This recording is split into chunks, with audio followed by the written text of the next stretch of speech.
Hello there, everyone. Welcome back to the class, both to new and long-time students and lovers of history. This is History with Sai here today to discuss with you a key battle during the naval warfare of the era, which is the Battle of Trafalgar. If you haven't already, do make sure you check out our previous videos, what naval warfare was like in the 1790s, and explorations of who Horatio Nelson was, and the main naval engagements that have happened up to 1805. With all that said, notepads and pens at the ready, and let us begin. So yes, now at long last we're going to be looking at the Battle of Trafalgar. For many historians, this indeed is Nelson's masterpiece. And so a key question we're going to have to think about throughout is first off, what exactly happened at the Battle of Trafalgar? To what extent can we say the British victory was because of Nelson? And then, of course, the counter argument, were there other factors, other reasons that led to British victory at this decisive naval engagement? With that said, let us begin and learn about the battle. So first off, I want to bring us up to speed on the situation on land by 1805, because there are many coalitions of war in this era. It can be quite complicated, so it's very important we stay track of where we are in the timeline. So by this point in 1805, Britain and France are indeed still at war, but this time it's under the War of the Third Coalition. And so it all comes back to the main idea, which is Napoleon still desires to invade Britain itself.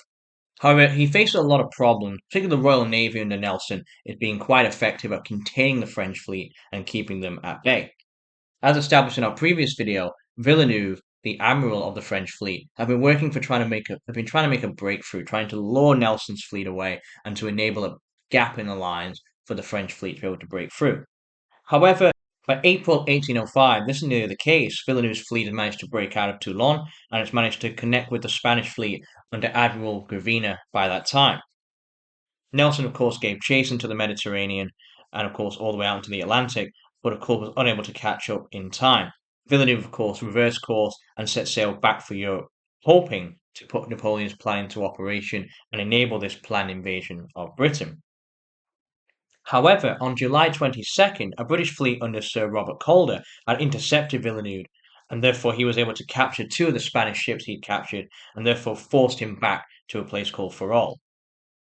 By doing so, despite some criticism that came at home towards Calder, the plan had succeeded and had stopped Villeneuve from reaching Boulogne and therefore breaking across the English Channel and enabling a land invasion onto Britain itself. Having to concede, Villeneuve had to then sail back south towards Cadiz to link up with more Spanish troops. By this time, Nelson had managed to catch back up, and so by August 18th, Nelson is now back in Britain, has protected the Channel, and therefore prevented the threat of invasion from the French. However, there was still much paranoia. What if the French could break out again? What if the Spanish troops were able to break through? And so, less than a month later, Nelson was given command of a fleet off Cadiz, and therefore he hoped to be able to lure Villeneuve off the port and therefore be able to strike at him and therefore win a decisive engagement. There was much jostling. Villeneuve initially wasn't going to relent, he wasn't going to give in to temptation.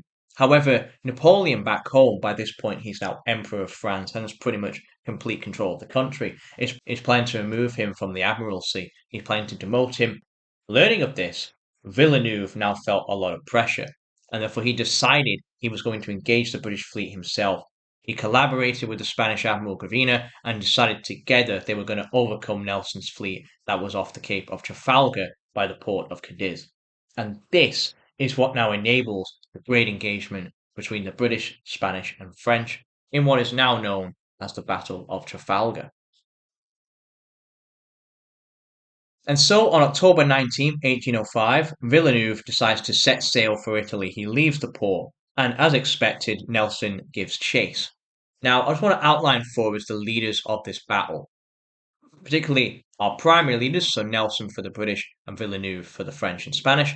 Also, our second in commands as well. We have Collingwood, Cuthbert Collingwood, who is assisting Nelson at this time, and we have Admiral Gravina for the Spanish, who's holding the line for Villeneuve. And so let's size up exactly how strong these fleets actually are. So Nelson and Collingwood together have 27 battleships. They have 17,000 men and 2,148 guns. In contrast, Villeneuve and Gravina have a total of 33 battleships, 30,000 men, and 2,568 guns. So on paper, it appears the French and Spanish have a slight advantage here. They have more ships of the line, they have more men at their disposal, and they actually have more guns. Remember, back in our first video, we established that he who had most guns has a big advantage and probably wins the naval engagement. And there's something to, of course, bear in mind here. The British are coming into this battle in some ways at a disadvantage. They've had to lose a few ships that have gone back to resupply. They, of course, have had one that's been damaged and destroyed.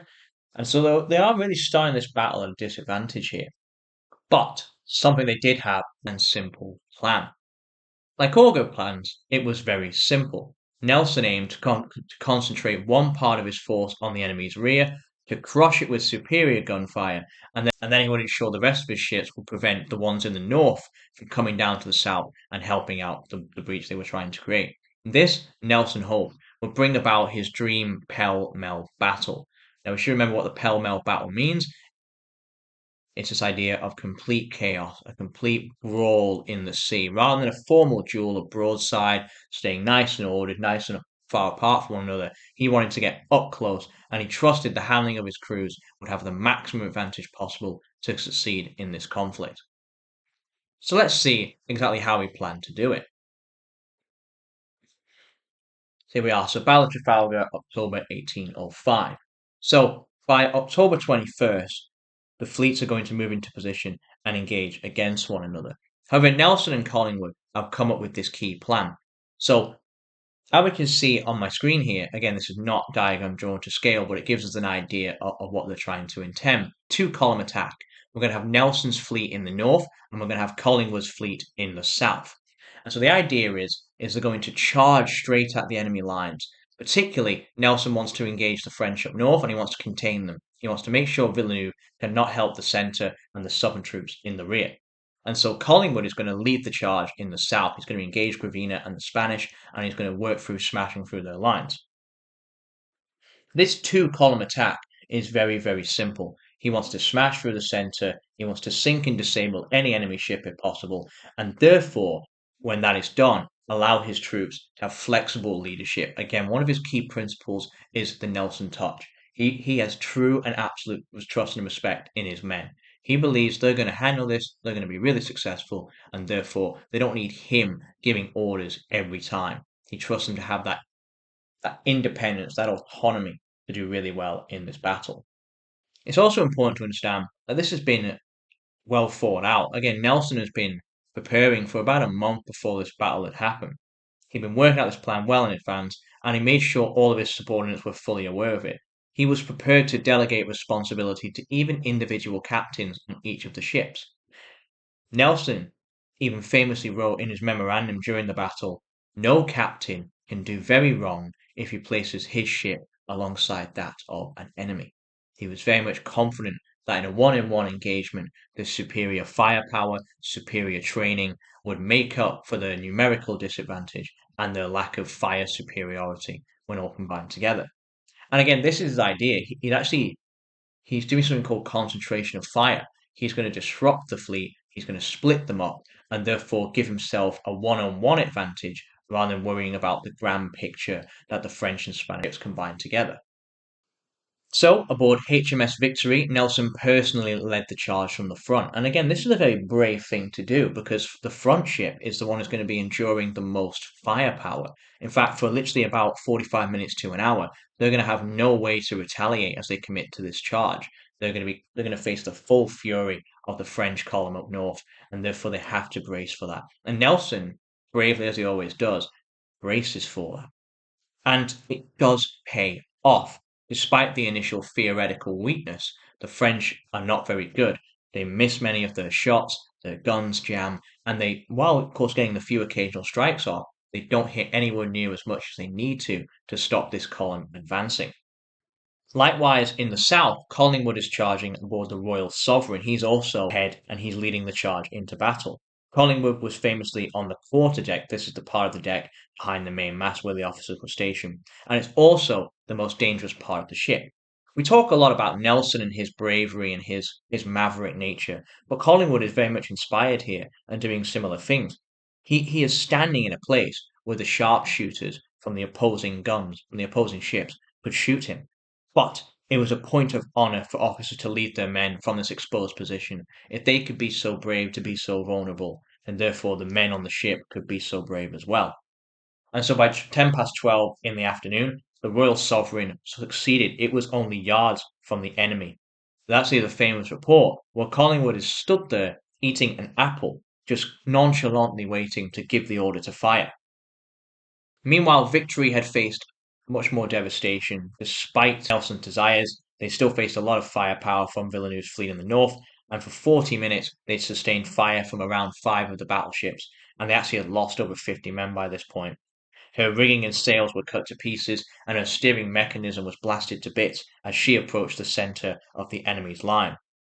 But by 12:35 she found the gap astern of Villeneuve's flagship, and therefore the HMS Victory was able to carronade and blast through and devastate the quarterback of the ship.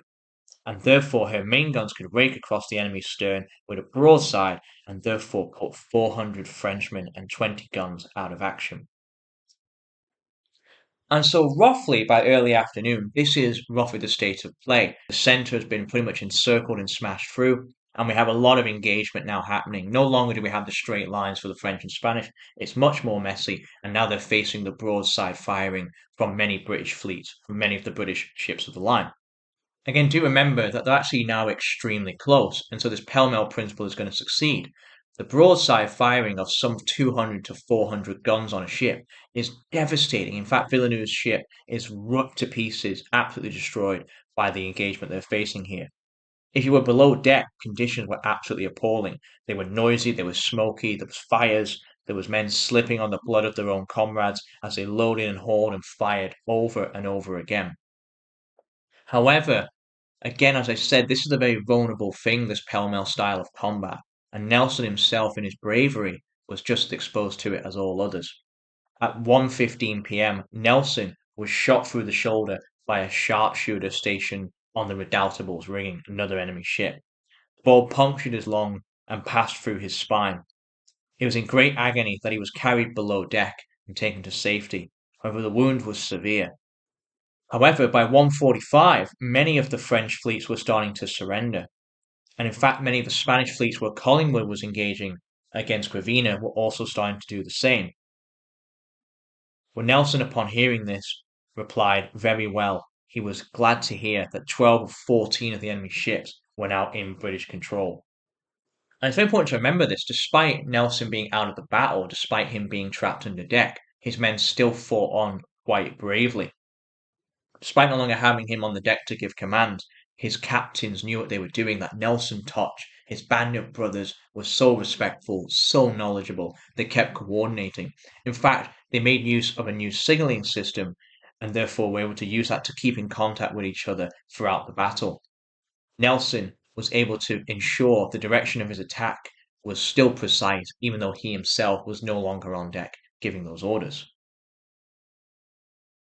And so by late afternoon, around 4 to 5 p.m., it truly was a pell-mell battle. The French and Spanish fleets were mostly encircled and massive devastation was underway. It was truly a ferocious pounding match. In fact, many of the French and Spanish ships were now completely isolated from one another. I mean, again, on my diagram they look closer, but again, this is representing yards and yards, thousands of yards of distance on at sea. As they were isolated, they were leaderless, while the British still kept to their preconceived plan. Again, it was simple: smash the line, encircle them, unleash the fury of their guns. And so, with doing that, Nelson's division captured most of the centre. And although a belated counterattack did come from the French rear admiral, it didn't really deter their battle. When the battle ended around 4:30 p.m., 17 of the enemy ships were now captured, and another was a blazing wreck. However, for the British sailors, joy of this incredible victory was quickly overshadowed. Nelson, succumbing to his wounds, died just shortly after, around 4:32 to 4:35 p.m. 459 other Britons were dead alongside Nelson, and some 1,200 had been wounded. In contrast, though, the French had suffered over 2,000 deaths. The Spanish had lost 1,000 themselves, along with about double the amount wounded. And of course, having captured so many ships, the British successfully managed to imprison 8,000 French and Spanish troops altogether.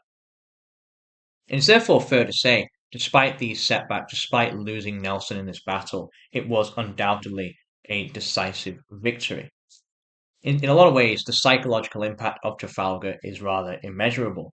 It showed that the Royal Navy had superiority in training, professionalism, and expertise in naval tactics, and truly held them above the actions of the French and Spanish. It also paradoxically became the swan song for Horatio Nelson, who is now regarded as one of the single greatest leaders that Britain ever produced. It was bittersweet that he had died, but he had died achieving success no naval commander in Britain has arguably ever managed to come close to. I'll sort of wrap things up and just summarise the reasons for British victory. First was Nelson's plan. It was simple, an aggressive two-column attack to disrupt the Franco-Spanish line, and as we saw, it was wildly successful. It destroyed their broadside capabilities, split them up, created a chaotic situation that the French and Spanish were lacking leadership, unable to cope with, whereas his men, because of the Nelson touch, because he trusted in his men, especially Collingwood, who again was acting independently in that southern column, again doing very much the same thing Nelson would do, standing on the deck, embracing the danger, showing confidence and valor. These were all the things that Nelson's men needed to do really successfully. Undoubtedly, as well, the Royal Navy's superior training, the signaling technology, and the ability of their cannons to double fire was truly a massive advantage for them. The decisive victory was undoubtedly achieved because, again, Nelson understood the need. They all could collect together. They all could fight as one unit. Even though they were separated, he knew every ship, knew his duty, and therefore would do what had to be done for Britain. And the fourth one, we have to be honest here, is the French and Spanish errors. Some may say Villeneuve was too quick here, too hasty. Some may say he wasn't well coordinated with the Spanish, and maybe chose the wrong formation again to go into this battle doing the classic broadside against someone who is a maverick like Nelson. Maybe it wasn't the smartest idea. Maybe they should have been more aggressive rather than so passive and tried to get some initiative early on. They had fell for the trap to be drawn out, to be tempted, and to therefore be exposed off of Cape Trafalgar to Nelson's fleet, and therefore did not make full use of the superior numbers they had and the theoretical advantage they should have brought to this battle. And so finally, let's consider the impact of this battle on the wider war. And what exactly is the impact? Well, it's Britain's naval dominance is absolutely secured. The Spanish and French would not threaten them for the rest of the era. In fact, roughly, the British now outnumbered the French fleet 21 to just one ship. So for every 21 ships they have, the French only have one. It also secured their trading routes. Britain could now actually control the supplies that were occurring and therefore prevent places like America that have been supporting France from supplying them to any real great extent. It also meant they countered something called the Continental System. In 1806, Napoleon tries to destroy Britain commercially by introducing this thing called the Berlin Decree to try and stop Europe trading with Britain. However, this doesn't really work. Britain is one of the great trading powers in the world at this time, and so Britain is able to ban trade and therefore use its own navy, its own Royal Navy, to stop and search any neutral ship that is suspected of trading with France. Because of this pressure, some of the other nations that actually sign on for this, especially Russia, decide to break the continental system and keep trading with Britain anyway by the time we get to 1808. So Napoleon's plans to try and cut off Britain's trade, it's just not really feasible. They don't have the navy to do that. Nelson's victory here has ensured the British have a massive, massive surplus on the French and therefore can keep them under pressure. And lastly, but some may argue most importantly, Nelson is now cemented as one of the greatest naval commanders to ever live. It's a big reason why we're learning about him today, because he is cementing himself in history. We've had others, we've had Admiral Hood, we've had Cuthbert Collingwood, but Nelson stands out as the one above all. Is this right? Of course, again, there may be some martyrdom. He died here at this battle, and that really improves his legacy, as martyrdom tends to do. But all the same, it was a decisive victory, and the impact in the years afterwards are undoubted. They are truly cemented. Very important for us going forward as we now explore land warfare. It also gives Britain decisive advantage in things like the Peninsular War going forward. What is the Peninsular War? Well, this is where in our following video series, we're going to switch away from the naval warfare and focus on land warfare. We're going to focus on someone called Arthur Wellesley, more famously known as the Duke of Wellington, and how he combated the French army on land, and eventually Napoleon himself at the Battle of Waterloo in 1815. As always, thank you for watching this video. I hope you found it quite insightful. I hope you've learned a lot here about the naval war we've experienced, especially here with Trafalgar and, of course, Horatio Nelson. As always, if there's more you want to learn, do check out the description box below. I do have some readings there for you. And of course, subscribe, like, and comment. Again, take part in this series as we go through it. Your engagement is always appreciated. And of course, let me know what you've learned along the way. With all that said, this has been History with Sire. Thank you for listening.